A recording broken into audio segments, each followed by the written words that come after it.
I want their leader brought here. I want him brought to me. I want the revolution crushed.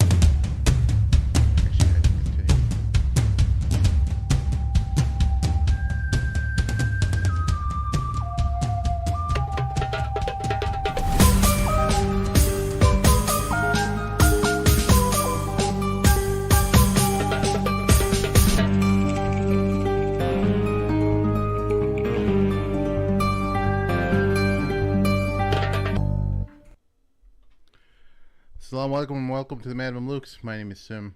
Along with me is my trusty co-host, the wild man of Borneo, the one and only Harry.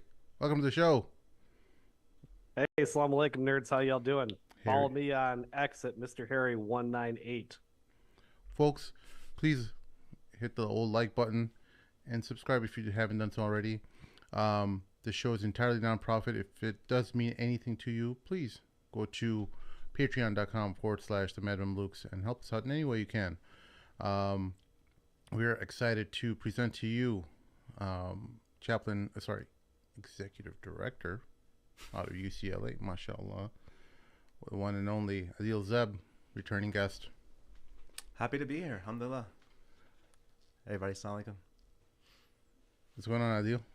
What brings you to Chicago? I just came see family and to visit family and friends, visit the convention that's in town, visit y'all here at Mad Mamluks, visit the Muslim community here. Yeah, mandatory ziyarah to Mad Mamluk Studios is mandatory. Yeah, it's becoming that way now. Yeah. So last time you met us, you were a chaplain out in the East Coast, I believe. Then you moved to UCLA and you got up and left Chicago. Actually, you weren't in the East Coast, but you were rather in Chicago. And then you went to California. Yep. What ignited this change? Yeah, so I think a few changes happened in the last year. I think I was here about a year or so ago. I got a job at UCLA as executive director for the University Religious Conference. And this was right after the big Gaza protests as well, right? This was right after this, so I missed the big. I was surprised they'd drama. hire any more brown people after that. Yeah. So alhamdulillah, it's a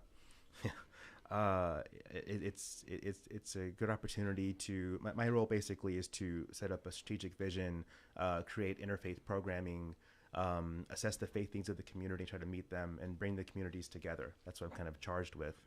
So it's not a chaplaincy role that I'm traditionally used to, where I would be doing Islamic lectures, halakas, khutbahs, spiritual counseling. It's more administrative, strategic, and trying to bring communities together. Very nice. Yeah. And as I understand it, you started a new business as well. Yeah. I started a new business called Halal Love Journey. Website is just live today, actually. Okay. So I officiate nikahs or aqd or kitabs, Islamic marriages across the country, and I also do premarital and marital coaching. And I think in the years coming, we'll do, inshallah, matchmaking as well. Oh, sweet. Yeah, and I'm still doing my PhD. I'm still working on my PhD at Claremont Graduate University. Why don't you just get it at UCLA? Well, I had already started it at Claremont. And then Well, UCLA all the way. You're wearing a Lakers jersey already. Yeah. Just it hasn't even been a year and you're already wearing LA gear. Come on, Adil. Yeah. A little etiquette, man. I think I forgot beforehand. Yeah. That's a while back. But yeah, so, and the PhD studies are in social justice and religion. And I think my PhD dissertation is going to be on studying the gender roles in U.S. Muslim marriages. Oh. Right. And how there is a shift in how we are negotiating gender roles now. Yeah. From the quote unquote traditional, and trying to extrapolate from the companions and medieval Islamic scholars, and then interviewing couples today and families today, and seeing how they're thinking about gender roles and how they're manifesting gender roles today. That's like night and day difference, right? I mean, where do you even begin? Like, what is the what does your opening paragraph even look like in that thesis? Yeah, we'll get there. We'll get there when we get there. So in terms of at least just getting to know what this landscape is like at right now, where are you extrapolating that data from, or just is it personal knowledge? And I'm sure that there's so it'll be a combination, I think, of some of the marriages that I have done. They will be, I think, interviewing as well. So I'll be interviewing different couples from different ethnicities, different cultures, countries of origin, different age groups, converts, reverts, African American community, Hispanic community, Asian, Southeast Asian, Arab, Pakistani, et cetera, Latino, and seeing and interfaith couples and seeing how they're looking, and their parents too, right? Yeah. So for example, let's say the very strong relevant example, you have a woman who is a cardiovascular surgeon. Yeah. Right. So she's making millions of dollars a year, right? And she is a 13 times black belt Taekwondo champion. Okay. And extremely beautiful. And sure, she's beautiful, right? And then you have a husband who is a teacher at a public school with the underserved community, right? So he is making not too much money compared to her, right? And he's a skinnier guy, and she's kind of buff and all of this, right? Wait, buff meaning? Strong, just built, strong. Okay. built, Okay. and Muscular. really in shape, right? And she can fight, and she's Oh. also very rich, Okay. right? So now the concept of Kawama, Yeah. right, to be provider and protector of your wife, in this situation, She's the provider. You're the stay-at-home and dad. if there is a fight and she's a 13-time black belt, who's gonna fight? She's gonna beat you. She's gonna beat probably a couple of guys, two or three guys if you wanted to, right? So now if this guy wants to go and propose to this woman and to go to her father or wealthy, whatever it may be, and say, hey, can I marry your daughter? You have to interview the parents too. How would they react to that? Yeah. And it's very real. But he's a very good guy. He's a good Muslim. He'll be a stay-at-home father if he needs to be. He'll help out. He's there, and maybe she needs that in her life. Yeah. Because she has surgery scheduled, say 6 days in a row where she's working 18-hour shifts. So she needs a stay-at-home dad. Yeah. But then how are her parents going to react to that with their understanding of traditional gender norms? So this is the kind of examples that we are facing now in the community, and I think that research is very important to go through. Do you think women should be educated though? Yeah.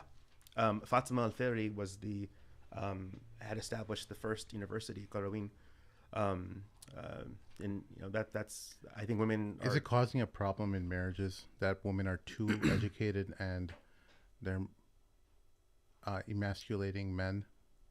I don't think women being educated should emasculate a man, because I think having an educated woman really in the different kind of worldview could help support the man. Yeah. Because now if you look in the Quran, Allah subhanahu wa ta'ala says وَخَلَقَنَكُمْ أَزْوَاجًا, we created you in pairs, right? And a zawj is a partnership. So if a pair, what part of your pair is helping you critically analyze one another and help one another, hey babe, I want to try this, and she says maybe that's not a good idea. So the more educated she is, the more she can help you. The reason why I'm asking you this stuff is because the Taliban prevented or is stopping women from getting educated. I don't think it's a religious thing at all. I think it's a societal problem that they're having. I don't think it's stemming from this idea that in Islam that women shouldn't get educated, because we know so many examples of female Muslim scholars. We don't have to even mention names, but you just mentioned one earlier, one of the founders of Qarawin, right? So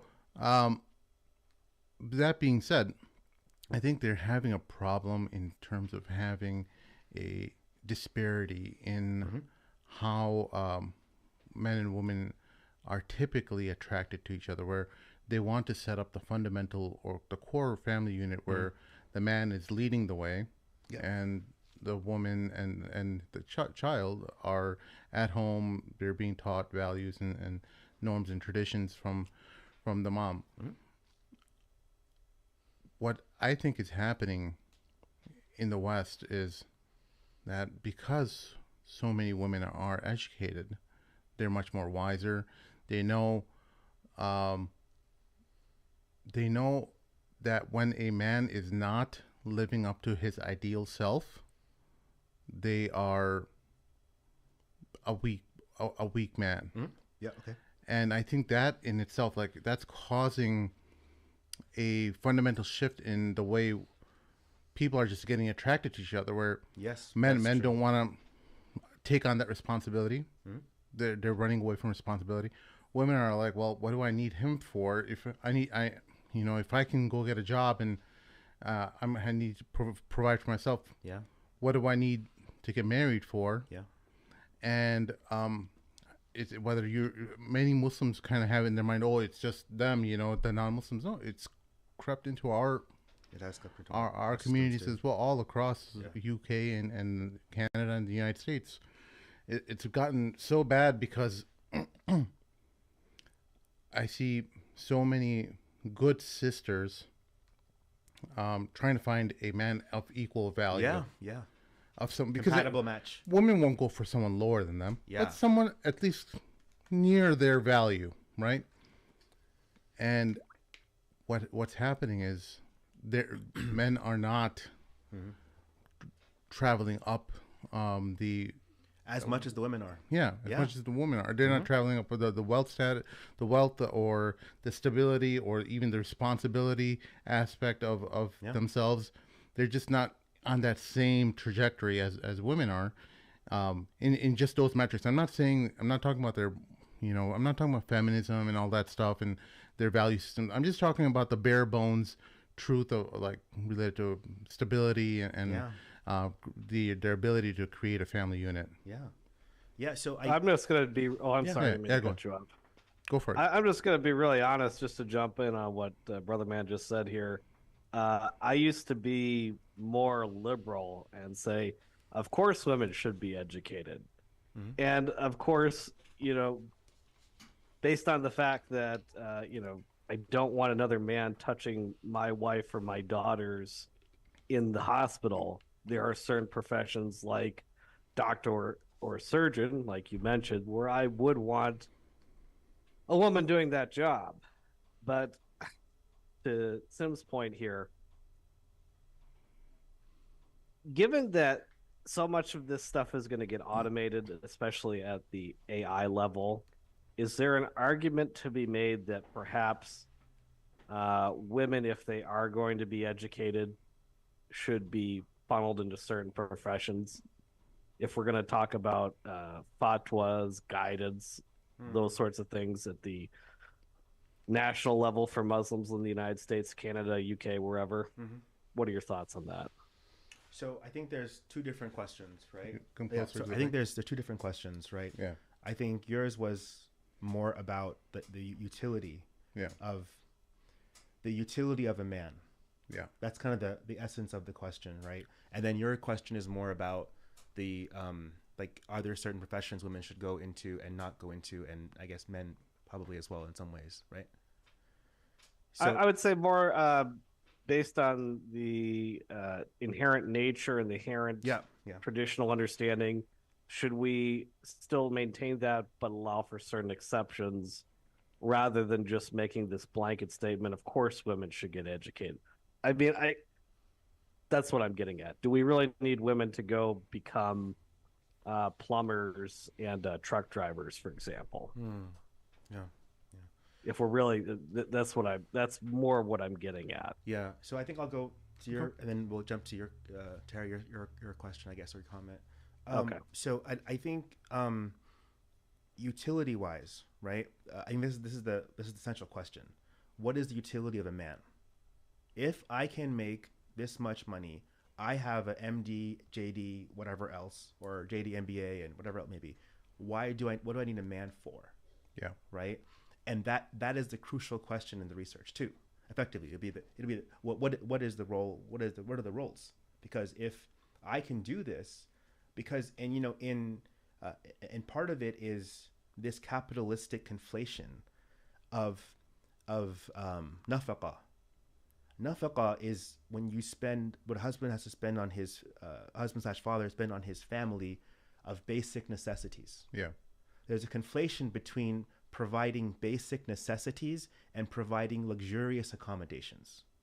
And that is a conflation that we have been programmed in America to become conflated with, right? Okay. And Very true. I think another problem that we have is this idea that the meher, the bridal gift that a husband gives to the wife, is her worth, as if we Very are true. buying a woman. Yes. You know, and so that is another kind of issue where it's a conflation again. And so what happens is if a woman says, well, I want someone on my same level. If I am making $200,000 a year and I am a corporate attorney, I want someone who's making at least 150, if not 250 more than me, right? And has certain number of degrees and whatever else. But that's when we have to go back to what Allah and the Messenger of Allah have said and have acted, and how they set the precedence for us. If you look at the marriage of Khadija, people have to kind of really focus on this for a moment. The Prophet ﷺ worked for Khadija, right? She was his employer, okay? She was the only woman that he married that was, she was the first woman that he married. And when they had the rukhsati, meaning when you go live together in a home, he went to her house, right? She was the one who had the financial, but his utility was not his financial ability. Khadija did not marry someone who was the same financial status as him. She married him because of his good character, how he did his business dealings. That's a report that she got from people who are working under. So that's why she married him. It was his character. And I think that's when we have to kind of go, like, push that into the communal culture. Like, hey, listen, this is not, utility of a man is not how much he's going to spend on you. Utility of a man is he going to take you to Jannah with him? Or take you to hellfire with him? And is he going to be a jerk to you, and a jerk to your children, and a jerk to the community at large, and your family, and whatever, or not? Right. And I think we have totally lost that. The value of a man now is what degrees he has, what financial status he has, all of this stuff, and I study feminism and all of these things, and I argue that women still need a man. But you have to have a man. Oh, they do. I would just add, I would answer that even if we take away the spiritual aspect of it, the women who say, I work in an office, or I've got all these degrees, or I don't need a man in my life to provide for me, unfortunately, they keep forgetting that many times they live in an apartment in a modern city that was created almost exclusively by a male construction crew. They go to stores that are staffed by people who receive food from trucks, and almost all of the truck drivers are men. I mean, almost all the electrical grid is maintained by men. There seems to be, both in the Muslim world and in the non-Muslim world, and I see this here even in Jakarta, even a quote-unquote global South developing country, they're getting that mentality that you're talking about in the United States and Canada here too now in some quarters, and they just don't get it.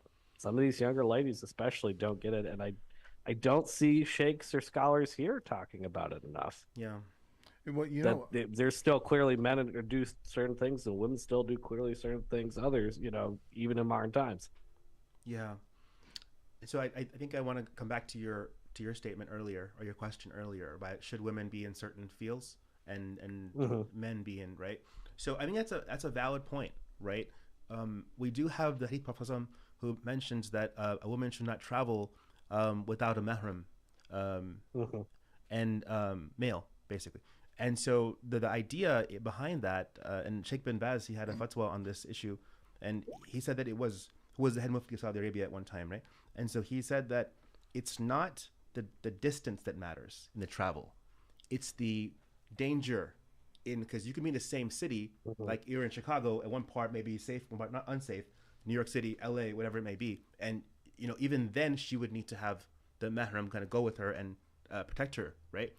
So I think with that kind of logic, it's very, yeah, I mean, there are some fields that men are more suitable for, and there are some fields that women are more suitable for.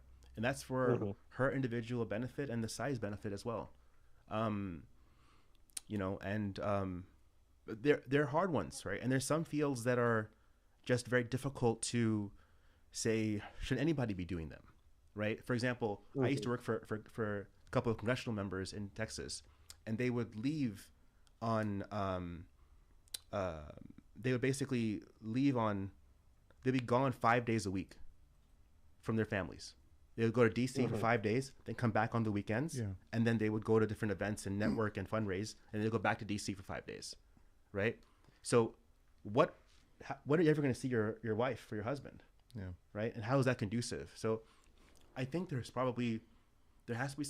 be some nuanced guidance on that.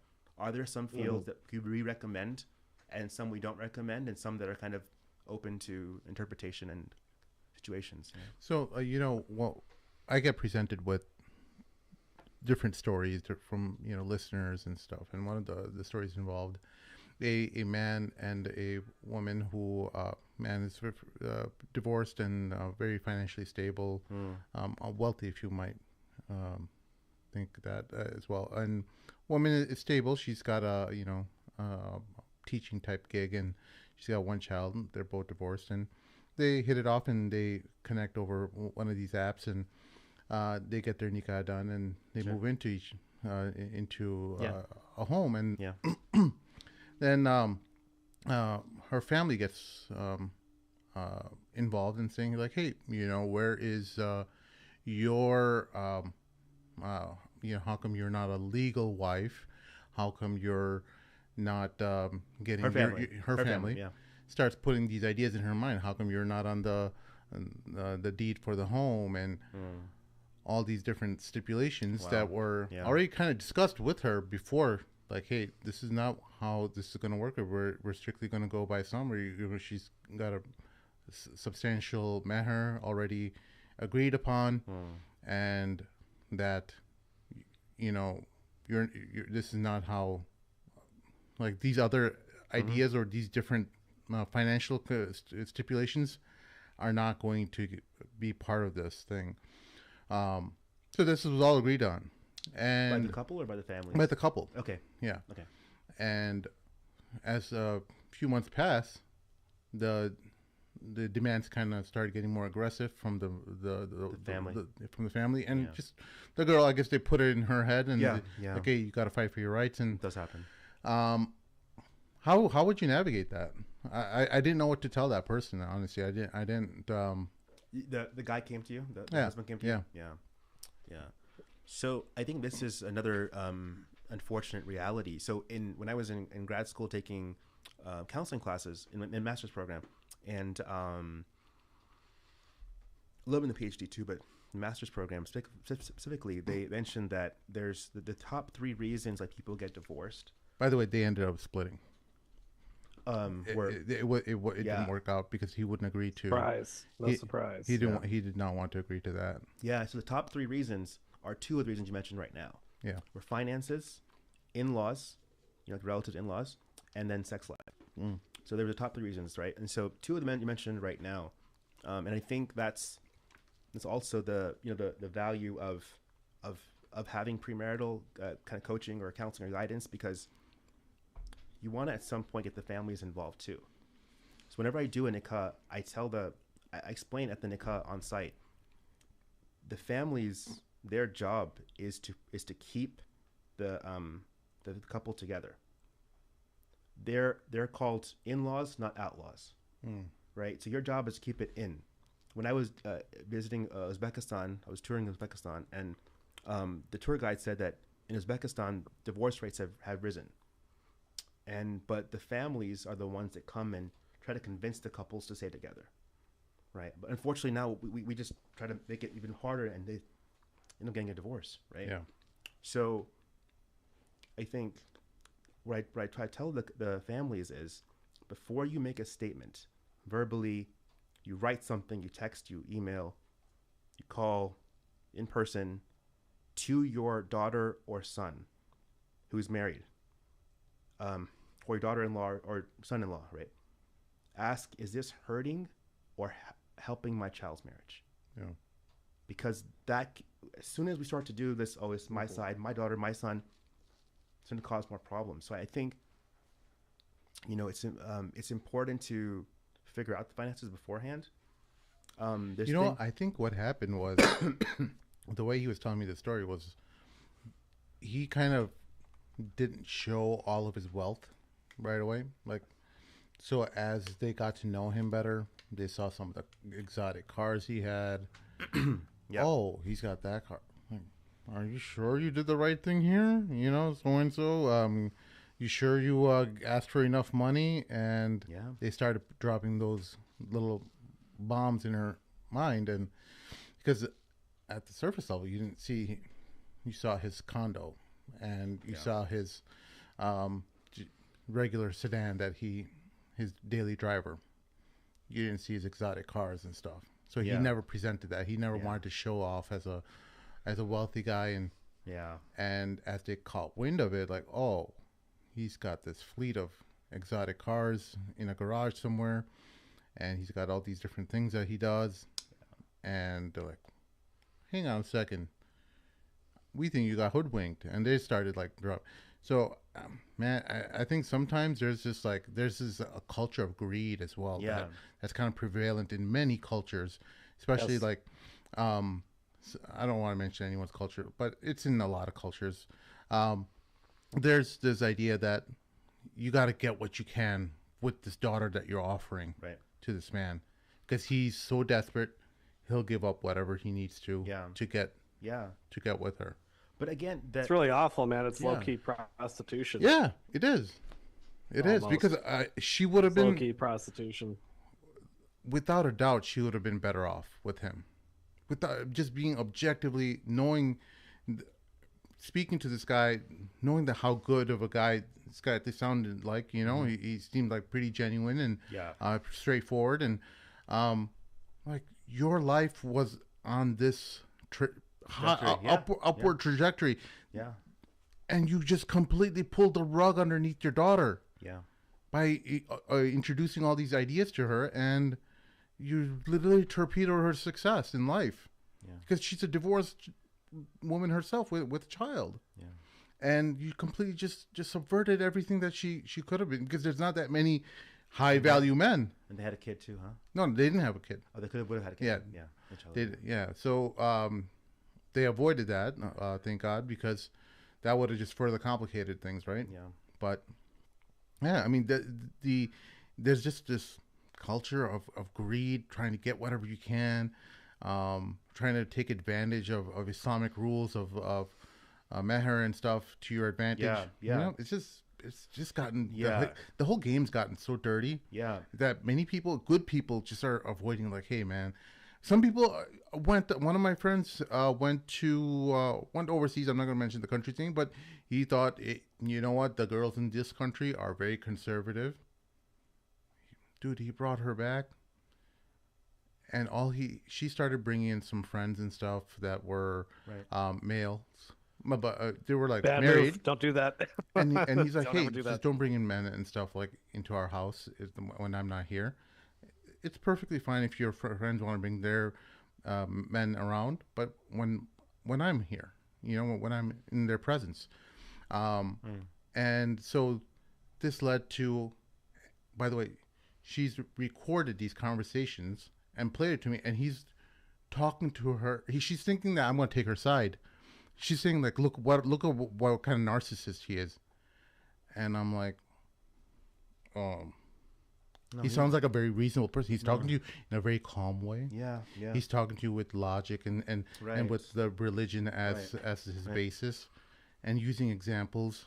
And you're calling him a narcissist. This is a girl from back home, from Muslim countries. We got brainwashed by girls here in the States. Yeah, it's wild. And it's not just in the States. It's all over social media now. You don't even have to live in the States to be infected by these mind viruses. Oh, that's a good term. You know, I think on your first point there, there's a milking of the meher problem. Yeah. On the girls on the girls side, right? On the women's side, and then on the guys side, there's a Jehez problem, which is also this cultural thing that's prominent in Afghanistan, Pakistan, Turkey, where you take the girls' side expected to give some kind of financial contribution to the household, right? So that greed you're mentioning there, it can go both ways. Either the girl's family milks the meher and says, if we ask for 50K, we'll get 25 and we'll give the daughter 25. We, as in the mom and the dad and the sister, siblings, whatever, right? And then the Jehez side is, okay, so we're giving you meher, we're marrying your daughter, so you furnish our house. Yeah. But Islamically, she has no obligation. The woman has no obligation to give anything into that marriage financially, right? And he has no obligation to, pay for whatever 25K to the family of the bride either. Yeah. So this is another kind of conflation. I think the other point you're touching on, both of you, is the disease of social media. Yeah. And America's ability to, infiltrate through social media and television and movies into our communities globally, and really brainwashing, unfortunately, a lot of young people. It's wild. And older people too, not just it's like grandparents too. Yeah. Yeah, it's insane because you're trying to navigate these completely new territories of new vernacular related to abuse, because what we thought when growing up was abuse was someone getting slapped and hit, physically hurt. Black eye, I fell down the stairs last night, that kind of stuff. But now it's like people are coming and telling you that they're abused, and they're not. It's the farthest thing from abuse. And the person is the whole idea of someone even recording your conversation. Imagine your one true love in life is recording your conversations. That's mind-blowing. There's this guy online, I don't know if you've seen this guy out of Texas. He's recorded him and his ex-wife, some well-known girl, speaker or something, and he's going around creating video after video with all these recordings. She's recording him, he's recording her, back and forth, screenshotting this. I'm like, dude, you've been married 1 year and this is what happened in that process. Like, where were your alarm? Like, why is it? He's blaming all these scholars and stuff in the Dallas area. I'm like, bro, numero uno, you're the guy who messed up here. Why is it anyone else's problem?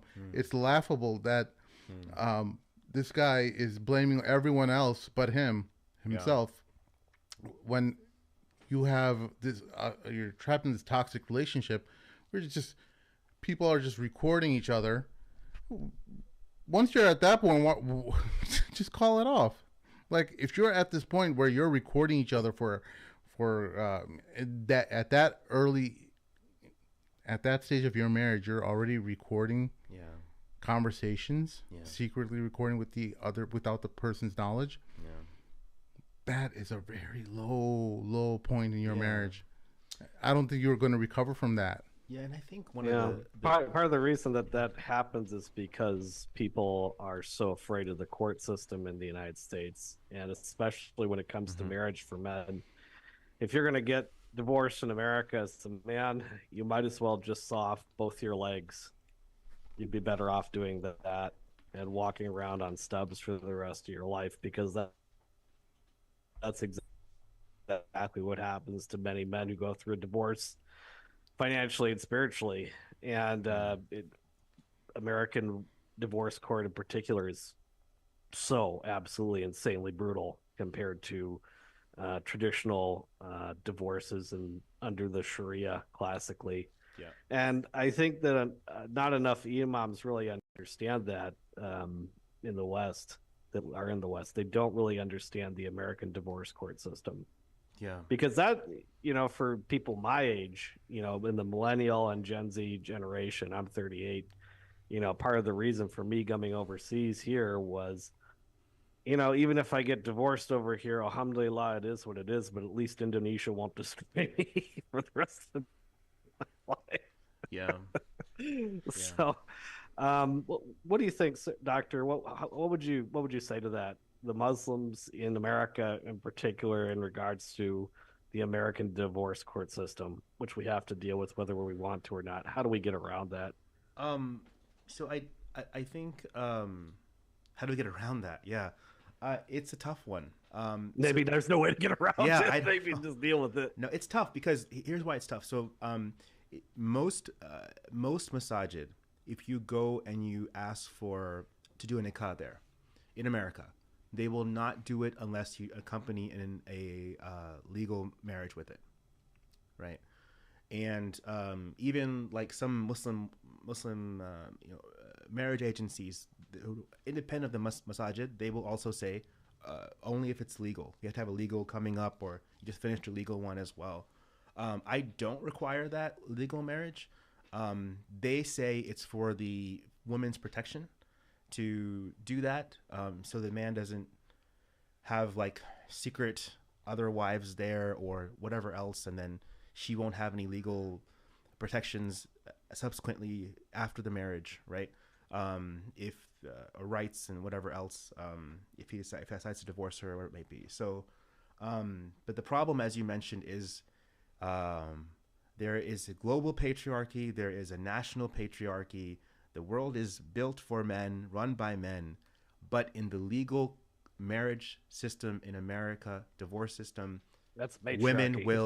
women have more benefits. They'll destroy it's you. a matriarchy. Matriarchal tyranny of the utmost degree. It's just what it is. Yeah. And so, Sheikh, touching on that when you said secret nikahs, so it seems to be that I know this is going to get so many people riled up. Not the TMM members, because they're all dudes, but there seems to be this opinion, unofficially written opinion, circulating. There's this mentality that in Islam, men need permission from their wives to have a second wife, and they have to tell them.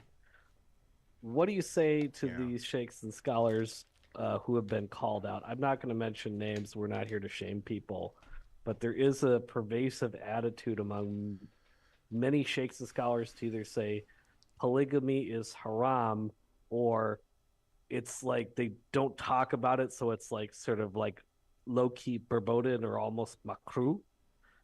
So I guess my question is, because we're a nation of single mothers and pornography addicts and OnlyFans, and there are some people who are looking at this and saying polygamy is the answer to these problems. What would you say to that? So there, maybe that's two questions again. But the first question, 3 or 4, really. Yeah. About. Sorry, I didn't mean that. I went on a rant. I'm sorry. So yeah, I think it's very. The Quran says that a man can have up to 4 wives, and they have to be either Muslim, Jewish, or Christian. 4 Islamic wives at one time, and that's the rule. A woman cannot have more than one anything. One husband, that's it. That's all she can really basically have. And it has to be Muslim, and that's the Islamic way, right? And the Supreme Court in the U.S. ruled that having more than one wife is immoral. Okay. Now, having said that, what is their basis on morality? It's a Christian normative understanding of what is or is not moral, right? Islamically, so it's still legal in the U.S. to have 100 girlfriends and 1 wife, but it is illegal, and you could have 100 boyfriends too. Why not? 100 gender non whatever, those two. So whatever, right? But it's illegal to have more than one to have more than one spouse, right? Now, now the idea that is there a need for having more than one wife, right? Is there a need in the Muslim community for having more than one wife? And I argue yes, there is, right? There is a need for multiple reasons and multiple communities, right? They are authors in the Black Muslim community, like Dr. Deborah Majid. She passed away. She has a book on polygamy. Dr. Bilal, may Allah have mercy on her. Dr. Bilal Phillips, who is an Islamic scholar, and his wife have another book on polygamy. They co-wrote the book. His wife, he and his wife both wrote the book on polygamy and Islam. And they're both in English, and you can find both of them online now. Sheikh Imam W.D. Muhammad, may Allah have mercy on him, who was the son of Elijah Muhammad, right? Who was one of the leaders of the Nation of Islam, and then W.D. Muhammad, Warthi Muhammad, who converted, who had the biggest mass conversion to Islam from Nation of Islam to actual Sunni Islam. He outlined nine different conditions to get a second wife, right? I don't agree with all 9 of the conditions, but he at least gave a playbook. Unfortunately, the Muslim community leadership is not giving any kind of a playbook for having more than one wife, but we need to have it. And here are the reasons why. So you have single mothers, you have widows, you have refugees, asylum seekers, you have Black women and Latino women whose husbands have been murdered by the police system, by whoever else, and there is no men taking care of them. Yeah. The need is there in every single type of community. It's not just a Black community thing. It's all over. The need is absolutely.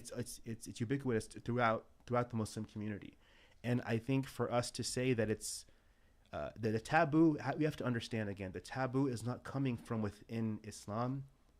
The taboo is coming externally, that has been colonized onto our mentality. Yeah. Yes. Now, do you have to? Now, if you look at classical Sharia, you don't have to ask your first wife to, your earlier wife or wives, as up to 4, permission to marry a second wife, right? But it's wise. I'm sorry. But it's wise, perhaps. Yeah. So I'm telling you, yeah. So fiqh wise, you won't find anyone who says you have to do it, right? Right. Now, should you do it? Absolutely. Absolutely, you should. I argue that you should. Even what some have done in the Black Muslim community is they have gotten their wives and the previous wife or wives involved in the courting process. Yeah. And that way there's no secret kind of, behind the back door things happening, right? It's very clear. My wife and me are going to, approach. Maybe I approach first, or she approaches with me, or she approaches on my behalf, this woman, and says, do you want to be a sister wife with us? With her, and be part of our family, right? And that way, it's not this behind the door and stuff. And another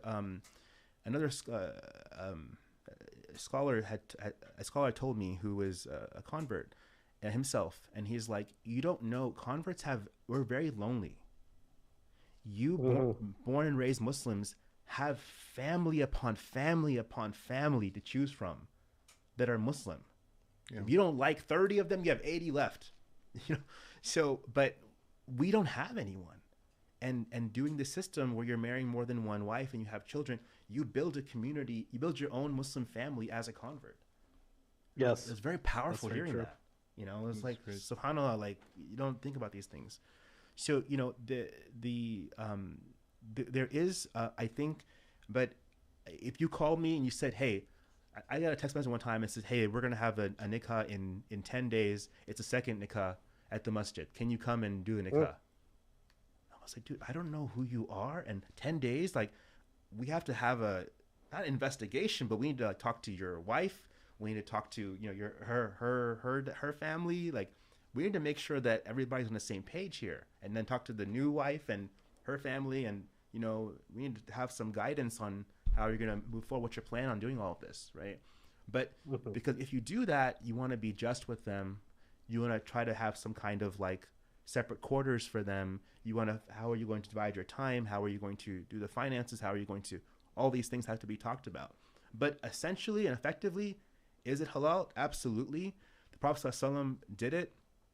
And that is the greatest example you can ever have. And if you look at he only married one virgin wife, and that was Aisha. Right. And That's the Aisha. rest of them were, you know, widows and divorcees and so forth. And, you know, subhanAllah, it's definitely a need, and I think we should be promoting it more. Unfortunately, and, you know, you have people in the feminist academic world who are Islamic, you know, PhDs and so forth, and they are writing about this and how we shouldn't have it, but I argue that it's for the woman's benefit. Also, yeah, I mean, these women who say that it shouldn't be that way, a lot of these women are the same women who want to emphasize their need to get educated, and they want to spend their best years of their life in terms of fertility and attractiveness in university. yeah, And then they're going to turn around and say, marry me when I'm in my mid 30s. And I think they're really doing a serious disservice to themselves. And I see that even in parts of Indonesia here, Malaysia. I see a lot of Malaysian Instagrammer girls saying this now. And I can't wrap my head around it, because it's like, ladies, please, for goodness sake, you're selling yourself short. yeah. I've noticed there's that connection. The women who are the most against polygamy, not always, in these exceptions. I mean, no woman is really going to be, oh yeah, gung ho for this. But the women who are most aggressively against polygamy almost always are the women who think they should get super highly educated in any kind of field of their choice, and then men should totally marry them at 33, give them the same kind of maher and attention, and treat with the same level of seriousness as when they were 23. Yeah, and I think that's another point about the conflation of utility, where a woman sees her utility as, oh, I have an MBA and a JD, and I'm making $200,000 a year, and a guy is thinking more of like, am I attracted to you, and can you produce offspring for me? Yeah. Right. Honestly speaking. And are you going to respect me and treat me well and, you know, be a good mother and all those things, right? And like maybe help with the home. Like guys' metric of utility is totally different than women. I think they lose that. It's Yes. lost in translation. So no one's like woken them up about it. Like, it is a totally different metric of utility that you are using for us and that we think that we are using for you, right? I was attended an event at Half Our Deen. It was a matrimonial event one time in San Diego, and they had this thing where they said, "Step up if you agree with this statement." And the guys asked the guys, first the guys are on one side, girls on another side, and they said, "Okay, if you want to focus more on your family than your career, step forward." And most of the guys stepped forward in the next 5 years.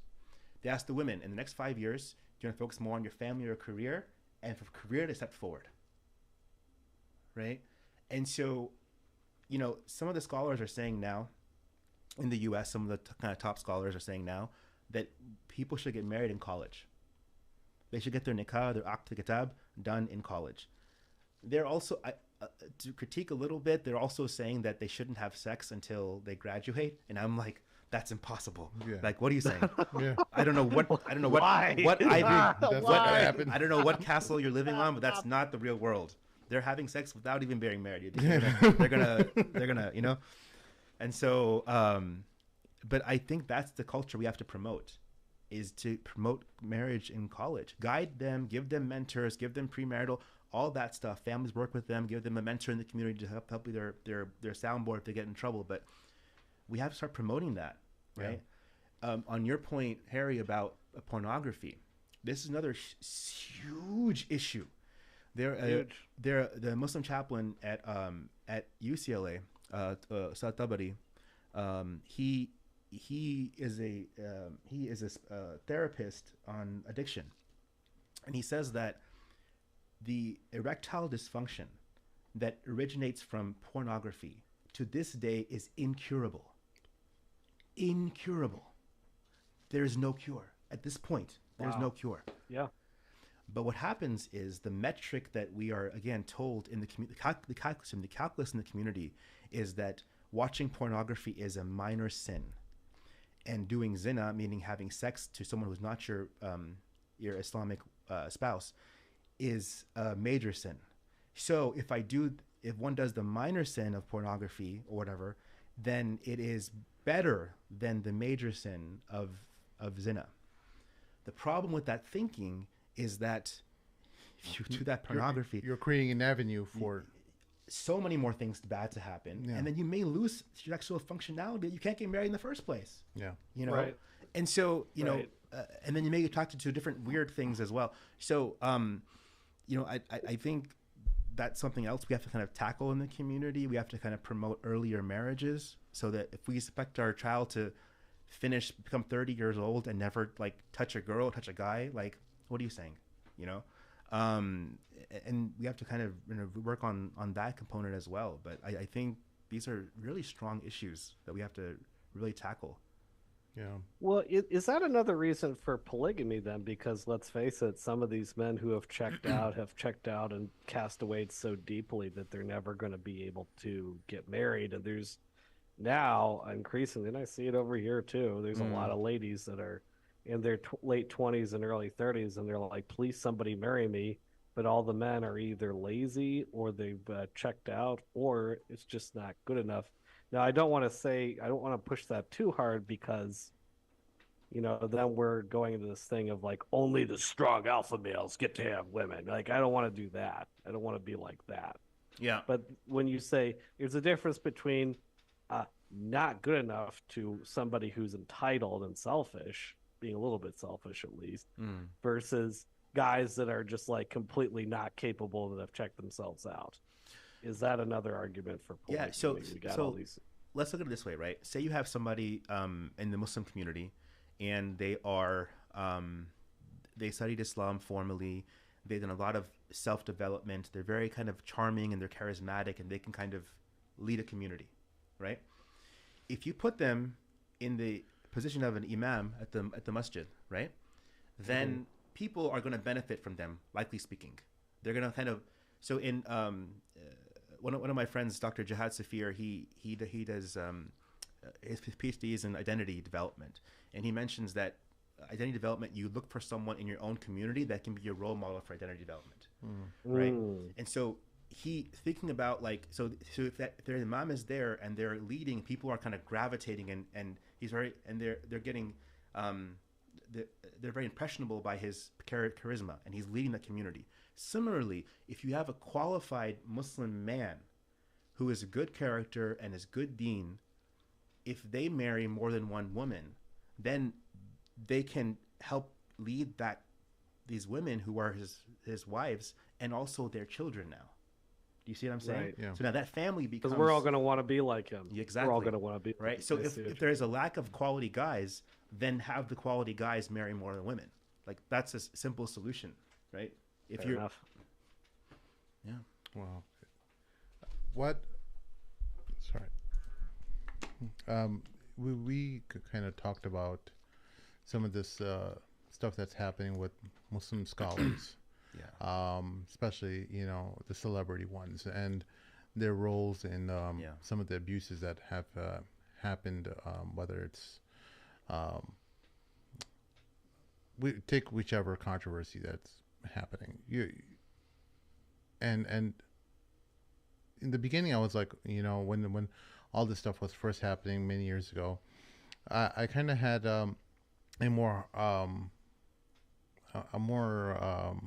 I guess a stance where I was blaming the scholars, right? These celebrity scholars. Yeah. And now I kind of having just even a smidge, I'm nowhere near their level of celebrity or anything, but just having a little bit of responsibility on me. I realized, like, there's just no way you can deal with so many different people's issues, and whether it's legitimate abuse or not, you don't have that kind of bandwidth as one person.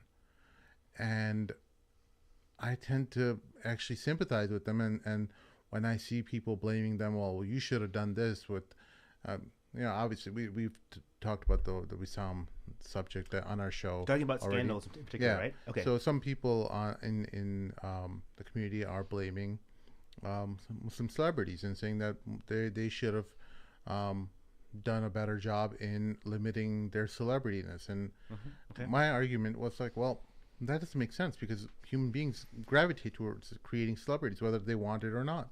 I know Yasser Qadi, for example, and he doesn't want to be a celebrity. He's a bookworm. He's a book nerd. He just wants to say his piece and leave it. He doesn't want the pictures. He doesn't want the limelight. He doesn't. He just wants to do his lectures.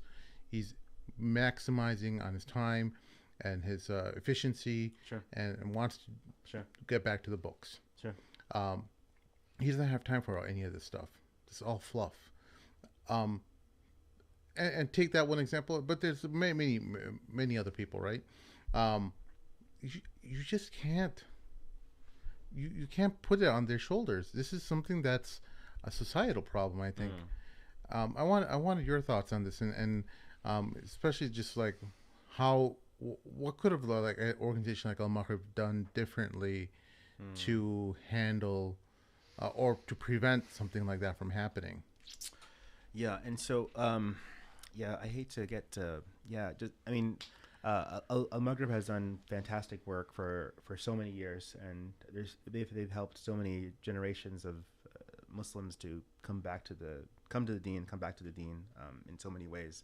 And I think it's a little bit harsh to critique Al Maghrib in particular for this particular issue, because this is something it will be so hard to track this example you're giving. It'd be so hard to track that kind of activity. It just I don't know who could have done it outside of the government, which they did effectively, right? So I think I do think that there are root causes of these kinds of problems. Right. In general, I think there are root causes, multiple root causes. I think the celebrity shit, and I think usually the answer is it lies in between. Like there's a middle. There's two people saying this, and something in the middle. There's somewhere of a truth where you find the truth. And I think that the celebrity shit culture is a problem. There is a problem there, and we should kind of name that. And I think maybe it's about educating the community and educating the students of Islam when they're in school, and then educating the scholars now as well, right? So, for example, if you go to MassCon right now and you're one of the top speakers, you are going to be constantly surrounded by people who want to get videos with you, who want to get photos with you, who want to get your autograph, right? Now, if you are a TikTok Muslim guy or a girl, and you do these funny videos where you make funny jokes and whatever else, you're probably more of a celebrity. And you probably can do videos and stuff like that, right? And pictures and selfies and things like that. But if you're a student of Islam, if you're a student of Islamic knowledge, or you're an alim, scholar, whatever it may be, right? Alima, what is the best way you can benefit that person who comes to you? Is it taking a picture with them and signing their autograph? Or is it sitting with them and saying, can I make dua for you for something? Is there something on your mind and your heart that you are crying about at night? You can't sleep at night, that you're praying to Allah for all the time? Can I just take a moment to make dua for you for that? And I think that just totally changes the prism, how we look at, so if you meet the top Islamic scholar now at the conference, so can you make a dua for me? I'm trying to get married. My mother is dying of cancer. Whatever it may be. Like, if you can train them to just change that, I think that'll reverberate in the community. And that's one kind of issue, right? And I think another issue is that we don't focus on mental and emotional health in the Muslim community. And people who have gone through past traumas, they may start doing these kinds of behaviors in step-by-step different kinds of ways, right? To make themselves feel better, the endorphin release, whatever it may be. And so I think getting proper mental and emotional health can eventually hopefully, make people more whole and doing weird kinds of activities and behaviors. I think fighting the stigmas we mentioned before is also important. Like, why does somebody have a lot of these scandals, usually scandals involve like secret romantic partnerships. Yeah. Right. And then why are they being secret? Like, why is this scholar feeling pressure for it to be secret? Yeah. Why? Because it's not culturally acceptable. Right. Exactly. Right. In the Western Muslim community. Exactly. I got off of TikTok because it was becoming a fitna machine for me. I was getting all kinds of like DMs from all kinds of chicks, just like, and we have some other sheikhs in our group chat. I won't say their names. They've shared similar stories about how, as soon as they became on YouTube, quote unquote, even just low key celebrity sheikh. Oh man. And I'm not a sheikh, I'm not a scholar, I'm just a white guy. And like girls are just coming out of left and right. I had to get rid of it. It was a serious problem. It was like, this is going to lead me down a dark path. And I've had talked to other people who got rid of TikTok too. It's a commentary. It's a commentary about, because women traditionally in their nature, they're not the first to initiate. They're not the ones who go out and reach out to the man. The man has to initiate. It's proper etiquette. You kind of express a little interest, and the man is the one who pursues. But when women are pursuing, it is also a indication of a societal problem where there's not enough good men. So when they see someone like Harry and Adil on TikTok or whichever social media platform, they're like, oh, that guy, he looks like he's got his stuff together. Right. Everyone I know doesn't. Every guy I know in my life doesn't. Maybe he finds me attractive. Let's give it a shot. Shoot your shot. Because it's just so few. Where there's hadith about this that towards the end of time, there's going to be one man for how many hundreds of women. But many scholars have commented on that hadith and said that this is not indicative of the ratio between men and women, but rather that it's a more indication of the quality of man is so low that these women are like, hey, I have everything that a man could want. I've literally had women in Indonesia try to put black magic on me. Wow. Try and steal me from my wife. Wow. What did you do for that? Area. What did you wait? Ruqya. Really? You had to find an Indonesian Ruqya, Raki. Yeah.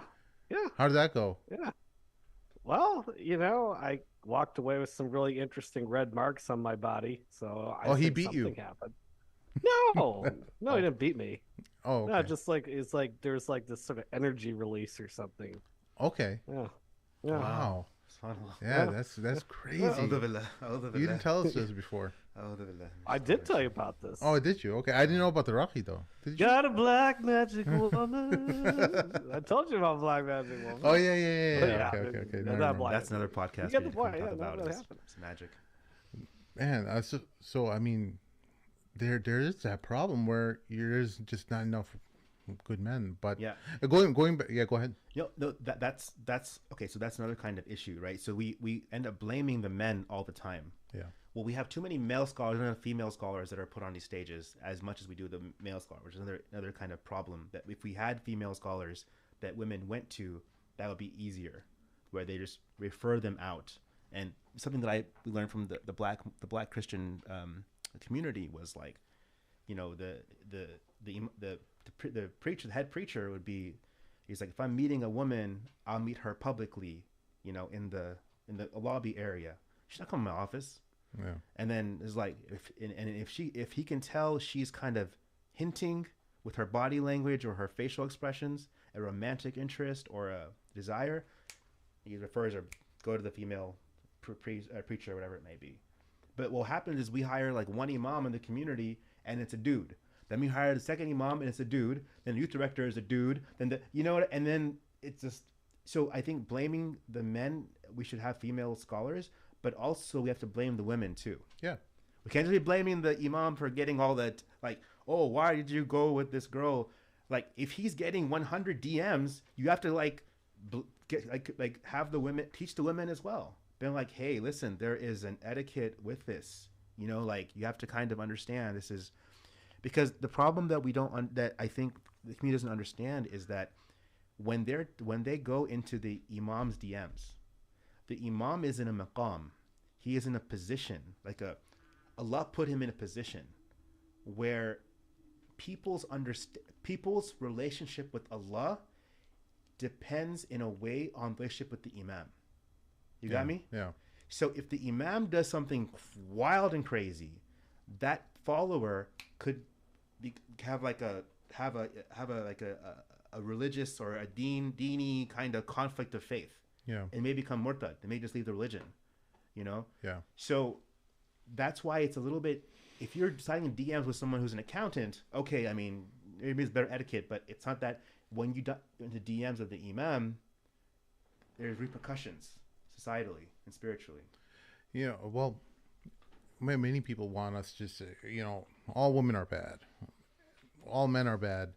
There's just groups of people who want us, and what, at least over the years, as we hit this topic over and over and over again, it's more of a cyclical problem, where there's components that are deficient in men, and there's components that are deficient in women. And a lot of these, at least gender war debates, what you see is you're seeing a lot of men who legitimately have gone through terrible experiences, and a lot of women who have gone through terrible and they're all like fighting against each other online, where normal folk, kind of trapped in the middle. They're like, well, I'm supposed to choose a side here. They're supposed to choose one of the gender war side and figure out where they fit in. Because if they, feel like, okay, well, if all men are bad, then they may end up getting lucky with a woman. Guys themselves will adopt this mentality. Well, yeah, guys are horrible. They'll start yapping about it online. Men are horrible, and they want to get a lot of favor from women. But that if that same person wanted to be a bit more honest and talk about the faults of women, they would start losing their female listeners and viewers and stuff like that. And they end up having to choose a side. You can't talk about it in nuance, and you can't talk about anything in nuance. Yeah. If you want any kind of huge following, you have to be like so binary in your thinking. Yeah. And just throw out reason and nuance out the window, and just kind of like, this is how the world is, and women are bad, and they just need to be subservient. And this is, you ever watch Pearl? Just Pearly Things. Pearl Davies. She's so funny. Like, it's just everything is the woman's fault. She's a I think I may have seen her somewhere. She's a pro male. I don't know, kind of like a red pill type of woman. I think I may have seen her. And all she does, some of the stuff, some of the guests she initially used to have on were like intelligent people who had like a little bit of reason, but then she's like, this is just a bit too complicated. Let's just make fun of women all the time. And I'm like, you realize, okay, this is what the algorithm likes, so you're just gonna feed it with this thing where you're gonna find so many disenfranchised men. Yeah. And you're just going to throw out all the nuance that she had a bit of nuance in the beginning and when she was first starting out, but now it's just all like women are trash these days, and men are just these white amazing knights that are working hard to serve them, and it's them who are to blame. So there's this algorithm thing that kind of has complicated things as well, where people are just regular people are just kind of getting lost in it. They're like, they're having to navigate these things that are incredibly complex. They have never been in a relationship themselves and are trying to choose a side, like, oh, that person's right, that person's wrong. And man, it's causing so many problems. And just whether you're married or unmarried, you're looking at your relationship differently after you've kind of introduced this element, like, oh, well, you know what, my husband didn't give me that kind of matter. Maybe I should have asked more questions. And just left and right, just being tossed ideas. And I think it's causing some kind of collapse in the mind, because there's when you are given the end result of an equation that has faults in it, and you don't know how to read. If you just want to look at it like a math problem, right? And you see all these different numbers and formulas and stuff like that, and you see the end result, and someone telling you this is the answer, and you don't even know how to navigate the formula or equation, you're not. It's nothing's going to make sense to you. It's going to collapse on itself. Your entire all the thoughts and ideas that you've kind of absorbed through osmosis or just even interacting with it in any capacity, it's going to start contradicting itself, and it's like the psyche will collapse. You know what I'm talking about? It's like, because you just don't know the fundamentals of how people are. Forget about relationships, just who people are. What makes up an individual? What are their thoughts? What are their emotions? What kind of ideas? How do they absorb their ideas? How does society affect those ideas? How are they biologically raised or biologically manifesting a lot of those ideas? So people don't even understand the basics of what comprises a human being. What makes up an individual, a man and a woman? Yeah. What are they looking for? What are they made up of? And they're coming up with like, yeah, they're bad, and that's it. It's just simplistic answers. Yeah. Yeah. So if you remember the Barbie movie that came out? Yeah. Yeah. So that was like case in point. It was like the gender wars began. Like it was like the premise was an interesting premise. You know, but Barbie land is like a matriarchy, and women are in charge of everything. Men are just kind of dumb and pretty, and they can't do anything. They have no utility. And then there was a video that came out in the UK by one of the Muslim production people, and they brought the verse up in the Quran where Allah says that the men and women, they're allies for one another, right? They're allies for one another. You know, and again, it always goes back to the Quran and Sunnah. Like, what did Allah say? What did the Prophet ﷺ say? And that brings us all together. We're supposed to be helping one another, not going, you know, this, you know, and you can fight it. There is a difference between what is like a feminist critique, right? A healthy critique, or whatever it may be. But in this kind of constant war, all men are trash, all men should die, all women are X, Y, and Z. Like, this is not from us. Yeah. It's not. Laysa minna. It's not from our Muslim community, our Muslim values, our ethics, right? Our value is we're supposed to be helping and supporting one another. If there is something that seems unfair or doesn't make sense, you can ask questions. The wise Prophet ﷺ, they asked questions. Prophet ﷺ. Salama asked, why are all the verses of the Quran about men? Yeah. You know, she straight up asked. Yeah. And then the Prophet ﷺ said, we shouldn't fear death. Aisha asked, Ya Rasulullah, which of us doesn't fear death? Their feminist critique right there by the wives of the mothers of the believers. They're asking these questions. It's okay to ask questions if it doesn't make sense to you. It's all right. But this idea that we need to be in this war, right? And I think it also, you know, goes. I had a class, my PhD program on psychology of bias, and me and a non-Muslim African American woman, we were supposed to do a mock grant to the National Health, I think NIH, I think NIH, National Institute for Health, I think it's called, and a mock grant. It's almost like if we wanted to apply for it, it has to be exactly that, but it's a mock grant. And she asked me, what do you want to ask about? And I said, you know, I think there is an implicit bias in the Muslim community of Muslim women of color, I mean non-white Muslim women in America, wanting to marry white males, and like they don't realize that they're doing it, but it's an implicit bias. Because I had talked to different women, not romantically, but talking to them, like just interviewing them, and they're saying, yeah, I prefer to marry a white man than a brown guy or a black guy, whatever it may be, right? And then I did some of my own students' marriages, and they're all white males. Either the guy was a white convert, or the guys the girls married white converts. I said, something is so then what are the reasons for this, right? One could be the Islamophobic industry pushing that Muslim men are violent, they're angry, they're whatever else. Number two is that there's bad experiences, which you mentioned earlier. Yeah. Bad experience. So my dad was abusive. My friend's uncle was abusive. My friend's husband is abusive. So it kind of confirms the bias that they're already getting from the non-Muslim community. Yeah. Right. And then the gender norms. If I marry Mike, Mike is going to pick up my kids from school.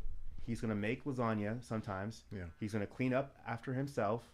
Why would I marry Rashid when he's like, just make me biryani and whatever else, you know? Yeah. So these are kind of some of the reasons that these were happening. And then we don't, as a Muslim community, mix too much with genders and separate them.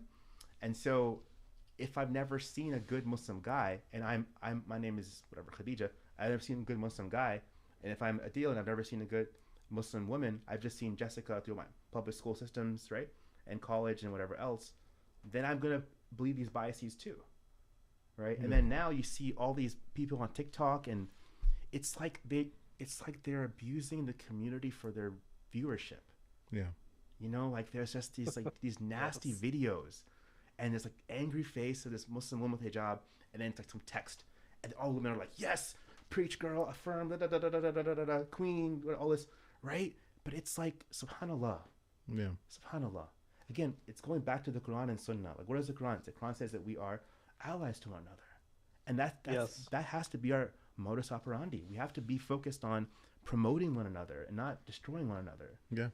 I've gone to the point when I have these conversations on, or any kind of statement, I don't want to add to the fuel of the gender war. So I always say, with men, this problem, women, this problem. I always include both in any kind of social media, or I make the post general enough to include both genders. Yeah. Because I just don't want to be part of that. I don't want to be one of these people who are adding to this craziness that's happening, where people just end up. It's become like, hey, the more you hate, the more attraction you cause, or you create a lot more attention to your feed and to your message. And that's not what I want to maintain my integrity to the point where I still know who I am, at the end of the day, and I know what I stand for and what's really important in life. That, some of these guys, they've built huge followings from disenfranchised people. And then the moment they start giving some kind of nuance and some kind of care in any kind of issue, well, they all rebel. Like you're seeing, like, I don't know if you got on Twitter at all. Like Elon is talking about some H-1B, the nuances of immigration and stuff, right? Yeah.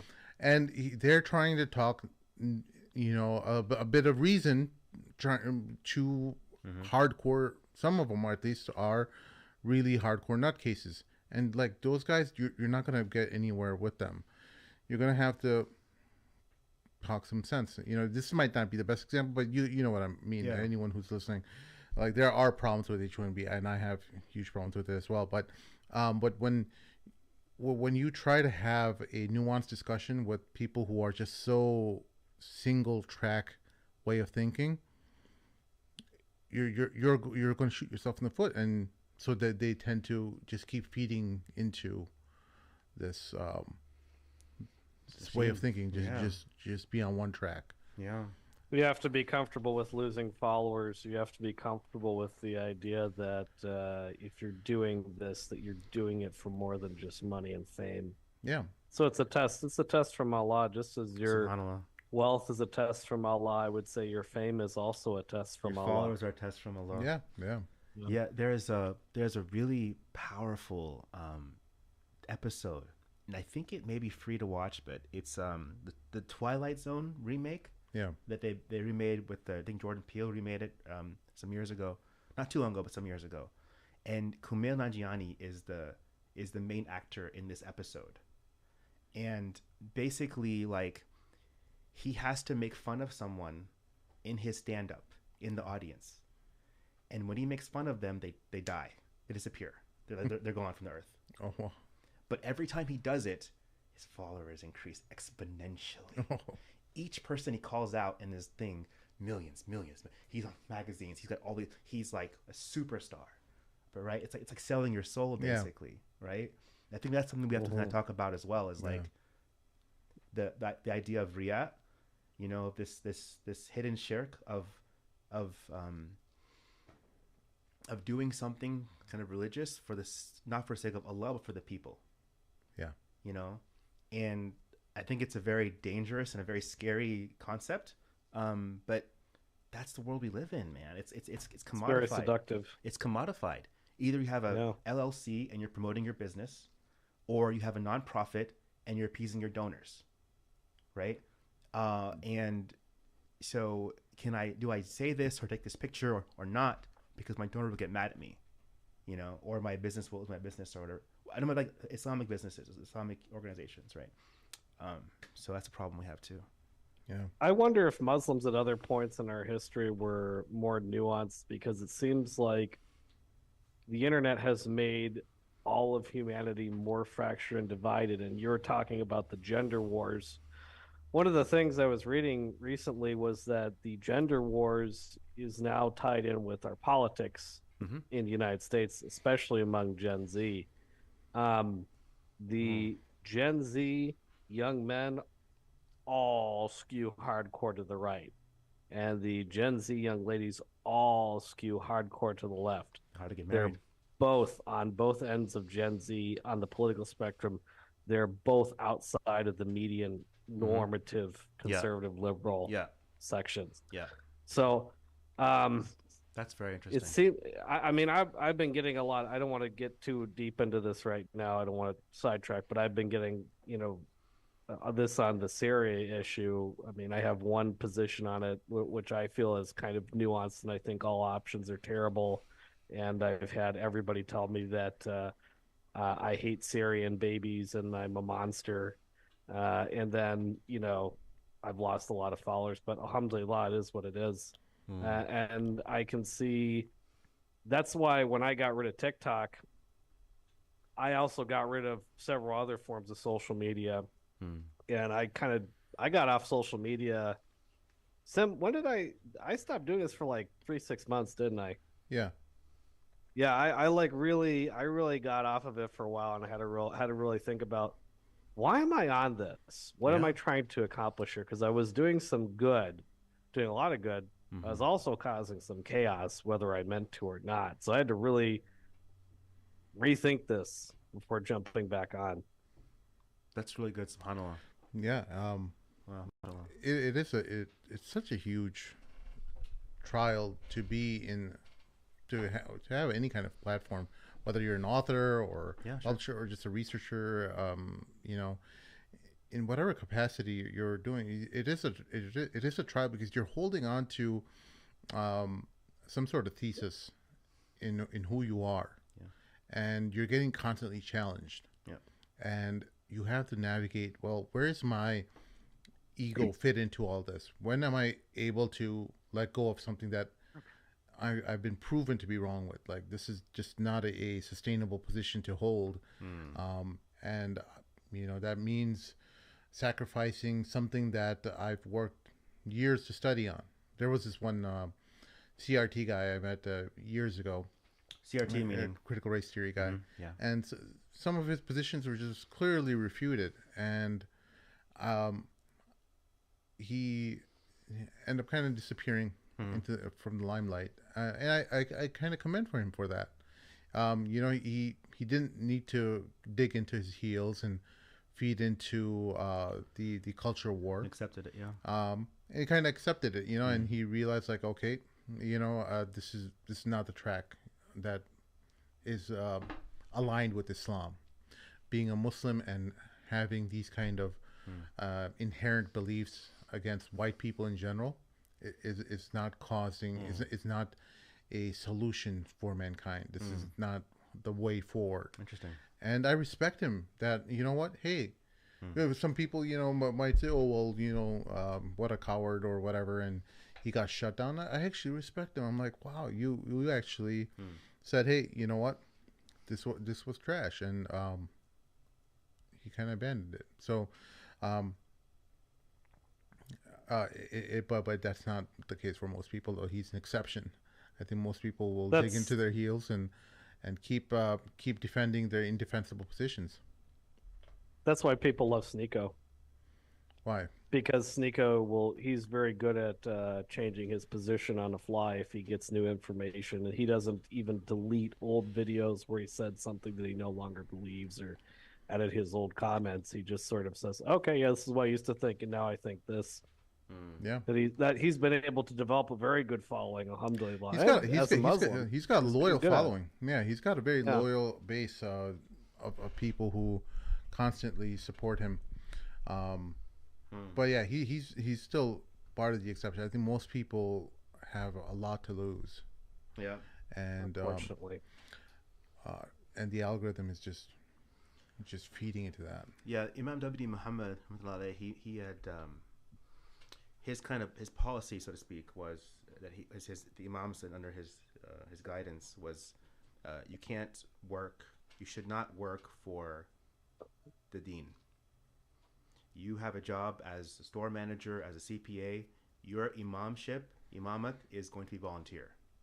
That was the policy at the different masajid in the community, and I think there is some there's a lot of hikmah in that, right? Because if you're just volunteering, it helps with the intention. Yeah, a lot. Yeah, you could still have a thing where like I want to be like known, people want to see me. You could still have, but it helps a lot when it's not financial. Yeah. I think that you guys are touching on a little bit. I think Harry was touching on it, but the political versus conservative spectrum, right? And I think people, what I try to teach my own students is that this spectrum, think of it as a Christian spectrum. Yeah. Right. So there's a Christian left and a Christian right. There's a line, right? It's a Christian left and a Christian right. So if I asked you as a Muslim, where do you fit on a line that is a Christian left to a Christian right? Theopraxy line. Where do you fit on that line? Right? Yeah. And the answer should be, I don't fit anywhere on that line. Yeah. Because it's a Christian line. Yeah. Right? Let's say, like, which church do you go to? The Orthodox church, the conservative church, the progressive church? The answer is I don't go to any of the churches, right? Right. But I think so. Once we internalize that fact, yeah, then we are able to understand this is something outside of us, so we can kind of analyze and critique it better. Yeah. If we're thinking, where do I fit on the line, then we're going to get stuck in somewhere that doesn't belong to us. Right. That's such a brilliant point that you made just now, because I think what we've been talking to our listeners about is exactly that for many years. We've been talking about how you are the ambassador to Islam and Muslims in the West. If you don't have anything new to offer, what good are you? Yeah, why are you here? Why are you here? Like Indonesia. Your existence is nothing. If you're just trying to figure out how you can be another cog in the machine of how people are being oppressed, well, you're just contributing to it. Sure. Why don't you offer an alternative? An alternative in a model of spirituality, of belief system, and organized thought, and just stripping yourself down to your bare human being and finding out the truth that is revealed to you from the Quran, but also universal truths that are extrapolated through learning the Quran. You learn so much about what human beings are and what their struggles are and what makes up their life and their battles and what their ultimate purpose serves. All these different things are just what the West is really just looking for. And you're just saying, well, where do I fit in the Republican Party or the Democrat Party? I'm like, what? Yeah. You have a better option. And like there are elements that we can say, there are elements from Democrats that we agree with and don't agree with. They're going to the Republican Party, the elements from the Green Party that but do we agree with everything that we're going to sign off? I don't think so. I think that's too hard. Yeah. The Green Party generally has pretty good values, but but they got some fringe people too. Yeah. They got some fringe people too, and so does conservatives, and that's with all the parties. But There are certain, some people have made the argument to me that there are some issues that we can kind of align on, and whether if it aligns with Muslims or not, we could work with them. And I'm like, yes, there is, but there needs to be real guardrails in place. Some kind of we have to figure out how we don't cross the line into Too far. getting too far into that. It's very difficult, and it requires people of principles. Because ultimately, this society is the leaders and the way the society is kind of structured. It's very pragmatic. How quickly can you start letting go of what your core principles are? And that's what they look in foreign partners as well. Like, the new leader in Syria as well. I posted about this, even though I'm pro-revolution, pro-this, and pro-freedom for Syria. I said, what do you think are they going to look for in this new leader? They're going to ask whether, hey, can he work with us? What does work mean? Is he pragmatic? Is he going to be rigid in his beliefs and ideologies? That's what the American politicians, Western politicians, are looking for. They want to see, can he loosen up? Can he jive with us? Can he dance with us economically, socially? And that's how they determine whether there is a good partner on the other end of the table that they can do business with, because ultimately they're looking to screw you over. Oh, they sure are. And they're going to screw you over because they're going to give you short-term benefits, but long-term pain. Long-term debt slavery through the IMF. Exactly. I would say that I just want to add that I've been Muslim for 5 years, and the longer I am Muslim, the more I thought I was going to get more conservative in my political thinking, because I've always been conservative, libertarian, Trumpian, Ron Paul, somewhere on that spectrum. And the longer I have been Muslim, the more my politics has become very liberal in some ways, very left wing, and very more right wing in other ways. It is all over the map. And it should be. And that's the way it should be. It should be that way. If you're really trying to follow the Quran and Sunnah, it does not fit in a bifurcated pattern. It's not going to fit because it's a Christian setup. I mean, that's just what it is.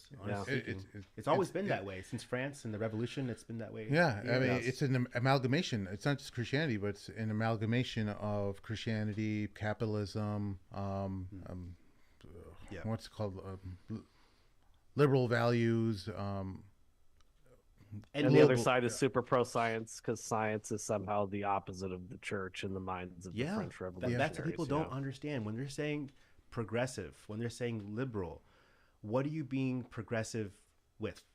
What are you being conservative with? And that's what people don't understand. It is a European form of Christianity, and then it became capitalistic. It's closely linked, right? But it's really hard for us as Muslims to be either of those things, as Christians are, because it's not our formula. Our formula is different. We don't fit in that kind of a box. So, but I think we don't talk about that enough. We're just like, Muslims are supposed to be progressive. Well, we're supposed to be conservative. Well, what are you trying to conserve? Like, wait a minute. Like, Conservatives in the 1950s in America thought it was okay to dance, men and women who are not married to dance at high school dances. And Sire Qutb, I don't want to get too much in the whole Syria Muslim Brotherhood thing, but one of the things I remember learning about Sire Qutb is he was a teacher here in the United States back in the 1950s. And he heard the song "Baby It's Cold Outside," the Christmas song. And he saw young high school kids dancing like that, men and women together like that. And that infuriated him, as it should, because any Muslim who has gira, looks at that and says, that's not compatible with Islam. Any decent Muslim would look at that and say, no, But if you ask conservatives from the 1950s, like my aunts and uncles and grandparents, they're like, "Oh, it was such a wonderful time. We were such a wholesome, good Christian country back then." Very innocent. Yeah. Yeah. Right? Yeah. So in Texas, we have because I grew up in Texas, but it's interesting because the school system is also affected by the politics. Yeah. Right. So in California, the fear is that the LGBTQ way of thinking is being too much forced onto the curriculum on school systems, Right. public school systems. And then and their defense is that bullying starts at five years old, and we want to make sure people are educated so our kids don't get bullied, don't commit suicide, have mental health issues. That's their argument. In Texas, the sphere is that there is this white supremacy and a white Christian supremacy that's kind of creeping in slowly. Yeah. And so they started off by saying, if you donate $1, we'll put a sign in your it's in Dallas. We'll put a sign in your classroom that says, "In God we trust." Yeah. In God we trust, right? And then recently, they're now having Bible programs in school, and the majority of the program is Bible. And the ADL, raised all these flags about it. The Anti-Defamation League is a Jewish, right? Yeah. Civil rights organization. Wait a minute, because it's a very Christian way of. So they're again, it's like this idea of, creeping Christianity, which, those of us who were alive post 9/11 and who were semi-adult or grownish, so to speak, were very cognizant of this attack on Muslims, creeping Sharia. Like the Sharia law is coming slowly. They're going to make us all wear hijab and grow beards and whatever else, right? But the reality is, it's always been a creeping Christianity. We just weren't aware of it. Yeah, exactly. SubhanAllah. You got any thoughts before we wrap things up, Adil? Anything that we left out of the conversation that you want to talk about? We talked about a lot of stuff today. I think, I think last couple of things. I think one is critical engagement. We should always be critical of whatever we get from people. Even like your Islamic scholars and your teachers and your mentors and even your parents, even elders. Always have a critical thinking lens on you, right? Lens when you're talking. Be disrespectful, but just kind of ask questions. Think about it for a minute. Like, hey, is this actually? Yeah. Is this making sense, or is this not making? Is this adding up, or is it not?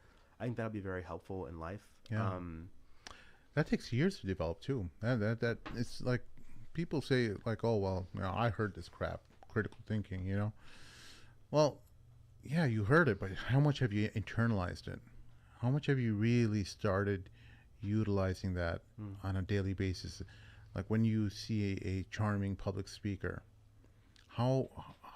what's your ability to cut through that veneer of charisma and get to the heart of the issues and start looking at things issue by issue and parse it all out, it takes years to develop. Yeah.